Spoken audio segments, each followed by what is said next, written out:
नमस्कार. रव्यापासून काकडीचे धोंडस बनवण्यासाठी मिक्सरच्या भांड्यात थोडं ओलं खोबरं, अर्धा चमचा जिरं, 5 ते 6 वेलची, अर्धा चमचा हळद, गरजेनुसार पाणी घालून बारीक वाटण करून घेतले.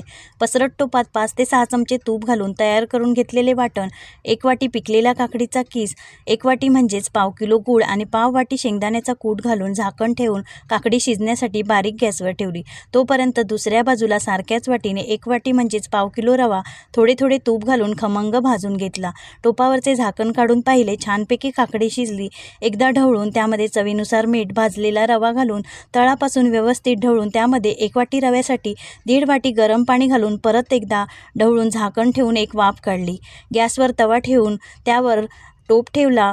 मुरण्यासाठी धोंडस 20 ते 25 मिनिटे ठेवून दिले. 25 मिनिटांनंतर कडा छानपैकी सुटल्या होत्या. हाताला देखील चिकटत नाही. गॅस बंद केला. पूर्ण गार झाल्यावर त्याच्या वड्या पाडून घेतल्या. खमंग चविष्ट काकडीचे धोंडस